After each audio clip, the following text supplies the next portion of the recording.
Salam əziz müəllimlər, hər vaxtınız xeyir olsun. Bildiyiniz kimi sizin üçün bir aylıq ödənişsiz dərslər təşkil etmişdik və onların sınaqını göndərmişdik.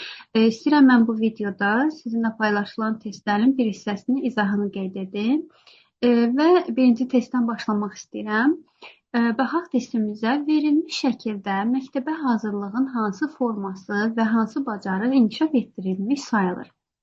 Şəklimizə diqqətlə baxsaq görərik ki, burada bizdən belə deyək, şpılkalardan istifadə edərək ipə belə deyək, paltarları vurmaq vərdişi formalaşdırılır və biz bu sayədə nəyi uşaqlarda formalaşdırırıq?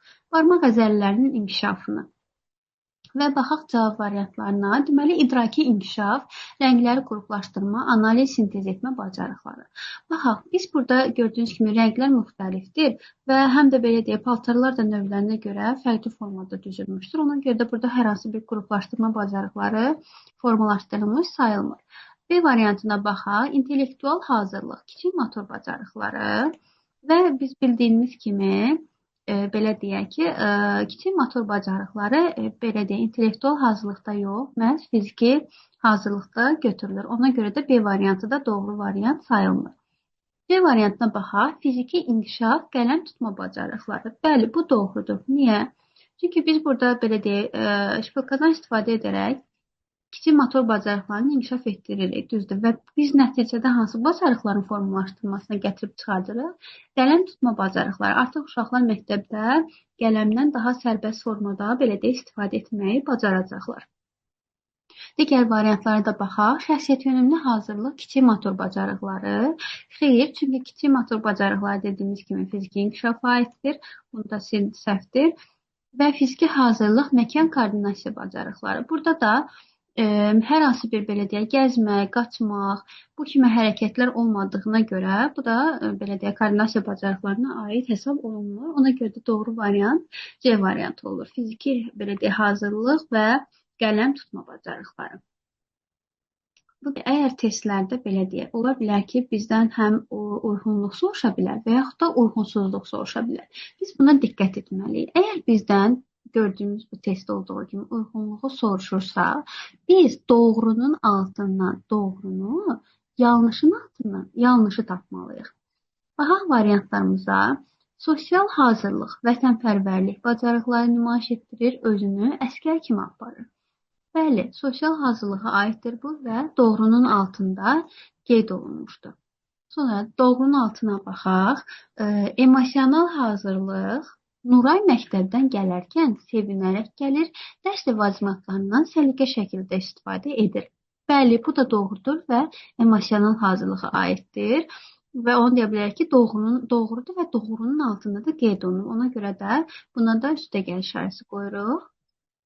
Keçək növbəti varianta. İntellektual hazırlıq. Məşğələ zamanı çətinlik çəkən qrup yoldaşına köməklik edir. Belə deyək ki, bu intellektual hazırlığa aid deyil və ona görə də yanlışdır. Və yanlışın altında qeyd olunduğuna görə biz bunu da götürürük. Deməli, uyğunluq dedikdə doğrunun altından doğrunu, yanlışın altından yanlışı götürürük. Və dördüncüdə fiziki hazırlıq. Asiya idman dərsinə qaçan zaman ayaqları bir-birinə dolaşmır, sərbəst hərəkət edə bilir. Bəli, bu doğrudur. Amma yanlışın altında qeyd olunduğuna görə biz bunu götürə bilmərik. Və bizim seçdiyimiz variantda 1, 2 və 3-dür.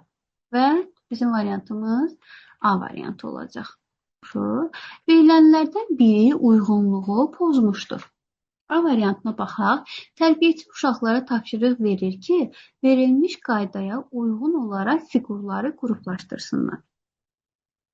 B variantını oxuyaq. Tərbiyəçi uşaqlarda özünə inam yaratmaq, öz fikrini sərbəst ifadə etmək və kollektivdə ünsiyyət qurmaq bacarığını inkişaf etdirməyə xüsusi diqqət yetirir. C variantı. Tərbiyəçi uşaqlarda qələm tutma, xətt üzrə çəkmə və koordinasiya bacarıqlarını inkişaf etdirir. D variantı. Tərbiyəçi uşaqlara tapşırıq verir ki, məşğələ prosesində istənilən vaxt ayağa qalxıb gəzmək sərbəst prosesdir. Bu, uşaqlarda müstəqillik hissi formalaşdırır. E variantı. Tərbiyəçi uşaqlarda məktəbə qarşı müsbət münasibət, öyrənməyə maraq və yeni bilik əldə etməyə həvəs formalaşdırmağa çalışır. Gördüyümüz kimi hər birində müəyyən bir hazırlıq növünə aid uşaqlarda bir belə deyək qaydalar yönəldilmişdir. Lakin D variantında isə istənilən vaxt ayağa qalxıb gəzmək sərbəst proses deyil. Yəni bildiyimiz kimi həm bağçada məşğələ prosesində, həm də məktəbdə dərs prosesində uşaqların istənilən vaxt belə deyək durub ayağa gəzməyi doğru bir hərəkət sayılmır və qaydalar pozulmuş sayılır. Ona görə də bu sıralardan uyğunluq məhz D variantında pozulmur. Dördüncü sualımıza baxırıq. Tərbiyəçi məşğələ zamanı əvvəlcədən planlaşdırdığı fəaliyyətin uşaqların marağına uyğun olmadığını görür və dərhal alternativ üsula keçir. Bu hal tərbiyəçinin hansı bacarıqla çevik formada tətbiqini göstərir? Bildiyimiz kimi tərbiyəçinin 4 əsas bacarığı var idi və biz belə deyək, hansı bacarığın burada formalaşdırılmasını görə bilərik. Əgər plan qurursa, deməli və görür ki, belə deyək, düzgün formada işləmir, qurduğu plan daha yeni bir üsula əl atır. O zaman tərbiyəçinin hansı bacarığından söhbət gedər? Təbii ki, konstruktiv bacarıqla, yəni digər adı ilə quruculuq bacarığından. Deməli, tərbiyəçi məşğələsini düzgün formada artıq qurmağı bacarır və qarşısına çıxan problemləri əvvəlcədən düşünülmüş sayılır və əvvəlcədən bilir ki, əgər məsələn uşaqlarda bu maraq yarada bilməyəcəksə, ola bilər ki, bu maraq yaratmaz və onun artıq ikinci üsulu hazır vəziyyətdə qalır. Ona görə də bu tərbiyəçinin konstruktiv bacarığının belə deyək, inkişaf etdiyini göstərir. Dördüncü sualımızın da cavabı C variantıdır. Sualımızda deməli, verilmiş şəkildə məşğələnin idarə olunmasında istifadə olunan hansı mexanizm əks olunmuşdur? Baxaq burada nədən belə deyək, söhbət gedir. Baxırıq şəklimizdə uşaq sürüşkəndən çıxır və bu formada çıxır, amma əslində hansı formada olmalıdır? Üzü aşağı sürüşməlidir. Buradan çıxmaq olmaz, pilləkəndən çıxmaq lazımdır. Ona görə də əgər hər hansı bir şəkillə belə deyə göstərilirsə, bir hərəkətin belə deyə olduğu bir şəkildirsə, bu nəyə aiddir qaydalar? Baxın, burada heç bir bacarıq yoxdur, belə üzr istəyirəm, heç bir ardıcıllıq yoxdur. Hər hansı bir məşğələnin əvvəlində və yaxud da fəaliyyətin əvvəlində verilən bir söz yoxdur. Ona görə də bu A variantı qaydaya aiddir. Növbəti sualımıza baxaq. 6-cı sualımız. Orta yaş qrupunda tərbiyəçi məşğələni 12 dəqiqə ərzində bitirir. Uşaqlar mövzunu tam dərk etmədən məşğələ başa çatır və tətbiq mərhələsinə kifayət qədər vaxt ayrılmır. Bu vəziyyətin əsas problemi nədir? Baxın, bildiyimiz kimi orta qrupda məşğələ demişdik, neçə dəqiqə olmalıdır? 20, maksimum 25 dəqiqə. Və burada gördüyümüz kimi vaxt nədir? Olmasından qısadır. Variantlarımızı oxuyaq. A variantında məşğələnin çox uzun olması, xeyr, əksinə məşğələ qısadır. Məşğələnin normativ müddətdən qısa keçirilməsi. Bəli, doğru cavabımız budur.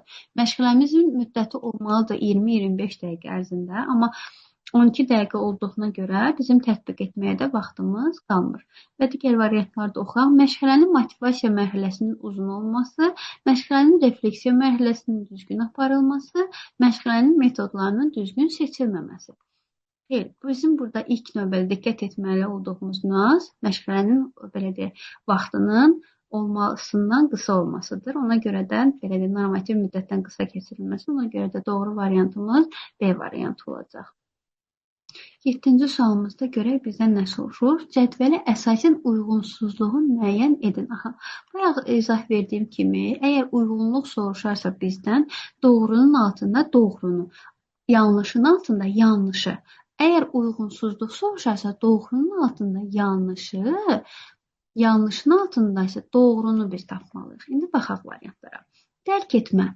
Tərbiyəçi mövzunu izah etdikdən sonra uşaqlara tapşırıq verir ki, öyrəndikləri anlayışdan istifadə edərək şəkilləri düzgün qruplaşdırsınlar.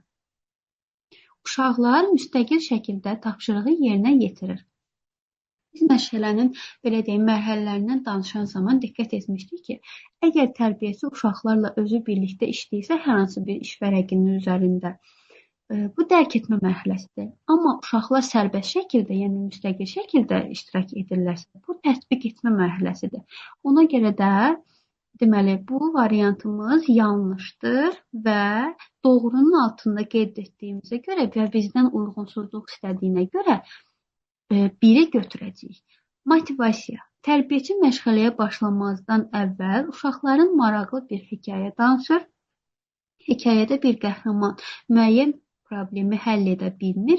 Tərbiyəçi hekayəni yarımçıq saxlar və uşaqlardan soruşur. Bəli, məşğələyə başlamazdan əvvəl uşaqlarda maraq yaradırsa, bəli, bu artıq nədir? Motivasiyadır. Və doğrudur və doğrunun altında qeyd olunduğuna görə biz bunu götürməyəcəyik. Keçək yanlışlara. Yanlışın altında artıq biz nəyi axtaracağıq? Doğrunu. Baxa, tətbiq etmə. Tərbiyəçi uşaqlara müxtəlif əşyalar təqdim edir və onların xüsusiyyətlərini müşahidə etməyi, araşdırmağı tapşırır. Uşaqlar bu fəaliyyəti tərbiyəçi ilə birlikdə yerinə yetirirlər. Bayaq dediyimiz kimi, əgər müstəqil fəaliyyət varsa, bu tətbiq etmədir. Əgər tərbiyəçi ilə birlikdə fəaliyyət varsa, bu dərk etmədir. Ona görə də bu variantımız bizim yanlışdır. Amma yanlışın altında da qeyd olunduğuna görə biz bunu götürmürük. Və refleksiya. Tərbiyəçi məşğələ bitdikdən sonra uşaqlara bugünkü mövzu ilə bağlı suallar verir. Bugün hansı nəticəni əldə etdiyini analiz edir. Bəli, bu da refleksiyaya aiddir və doğrudur. Və biz yanlışın altında nəyi tapmalıydıq? Doğrunu. Ona görə də bizim variantımız deməli, doğrunun altında yanlışı tapdıq 1, yanlışın da altında doğrunu tapdıq 4. 1-lə 4. Bizim cavabımız, doğru variantımız C variantı olacaq burada. Uyğunluğu müəyyən edin. Baxaq burada, dediyimiz kimi birinci nəyə uyğun gəlir? Tərbiyəçi əgər uşaqların hiss və davranışlarını artıq jestlərini anlayırsa, deməli onun belə deyək bir psixoloq kimi artıq tərbiyəçi inkişaf etmiş sayılır və bu onun perseptiv qabiliyyətindən asılıdır. Deməli doğru variantımız 1-də C olacaq. Deməli, tərbiyəçi pedaqoji ədəbiyyatla tanış olur, yeni elmi yanaşmaları öyrənir və onları praktik fəaliyyətində tətbiq etməyə çalışır. Deməli, tərbiyəçinin yeniliklərə açıq olması, öyrənməsi nə hansı qabiliyyətindən asılıdır? Elmi idraki qabiliyyətindən asılıdır. Deməli, 2-də olacaq E. Tərbiyəçi məşğələnin məqsədinə uyğun olaraq təlim materiallarını seçir, onların uşaqların yaş və inkişaf səviyyəsinə uyğunlaşdırır. Bildiyimiz kimi, deməli biz demişdik ki, tərbiyəçi əgər uşaqların maraqlarına uyğun artıq seçirsə, onları öyrətməyi bacarırsa, bu onun didaktik qabiliyyətindən asılıdır və üçüncüdə B variantı B-də olacaq. Uşaqlar məşğələ zamanı motivasiyasını itirdikdə tərbiyəçi səs tonu, davranışı və şəxsi nümunəsi ilə onları yenidən fəaliyyətə cəlb edir. Belə deyək ki, bir növ tərbiyəçi öz aktyorluq bacarığını, təlqin edici qabiliyyətini belə deyək üzə çıxardır və bu da onun hansı qabiliyyətindən irəli gəlir? Suggestiv qabiliyyətindən. Burada da doğru variant D-dir. Növbəti, valideynlərlə keçirilən görüşdə tərbiyəçi uşağın inkişaf xüsusiyyətlərini aydın, inandırıcı və etik çərçivədə izah edir. Valideynlə qarşılıqlı anlaşma və əməkdaşlıq mühiti yaradır. Bu da tərbiyəçinin hansı qabiliyyətindən irəli gələn bir belə də nümunədir. Təbii ki, kommunikativ qabiliyyətindən və doğru cavabımız da burada A-dır. Tərbiyəçinin kommunikativ qabiliyyəti. Tərbiyəçi məşğələdən əvvəl uşaqlara deyir: mən inanıram ki, rəsmləri səliqə ilə boyayacaqsınız. Sonra materialları paylayır. Lakin materialları necə götürülməsi barədə heç bir izahat vermir. Nəticədə uşaqlar eyni anda materiallara yaxınlaşır və ardıcıllıq pozulur. Bu situasiyada hansı mexanizm tətbiq edilməmişdir? Baxın, biz əvvəlcədən, deməli, əgər məlumat veririksə, biz burada nədən istifadə etmiş sayılırıq? Gözləntidən. Deməli, tərbiyəçi gözləntini yerinə yetirmişdir. Bəs nəyi tətbiq etməmişdir? Materiallar paylayır, necə götürülməsi barədə izahat vermir. Yəni, belə deyək ki, burada, məsələn, yaxınlaşır, ardıcıllıq pozulur. Burada biz ardıcıllıq sözünü görüb dərhal prosedur seçə bilmərik. Çünki hər hansı bir, məsələn, belə deyək, işin ardıcıllığı deyilmir burada. Məsələn, qələmi götür, qələmi yon, şəkli rəngləri yığışdır. Yəni, bu formada hər hansı bir ardıcıllıqdan söhbət getmir. Sadəcə, Uşaqlar qarışıq formada qələmləri götürürlər və belə deyək, sinifdə artıq səs-küy yaranır, belə deyək, pərakəndəlik yaranır və ona görə də belə deyək, qaydalar pozulmuş sayılır. Ona görə də burada biz qaydadan istifadə etməmiş sayılırıq. Əgər tərbiyəçi düzgün qayda qoysaydı, uşaqlar sıra ilə düzülüb, qələmləri belə deyək, bir-bir ümumi materialları bir-bir götürərək, növbə gözləyərək belə deyək və belə deyək, fəaliyyəti tam olaraq yerinə yetirilmiş sayılardılar. Ona görə də biz burada qaydadan, belə deyək, qayda tətbiq edilməmiş sayılır. Belə müəllimlər, bu testlərimizin izahı inşallah növbəti videolarda da gələn testlərimizin izahını paylaşacağıq. Çox sağ olun, bizi izləmədə qalın.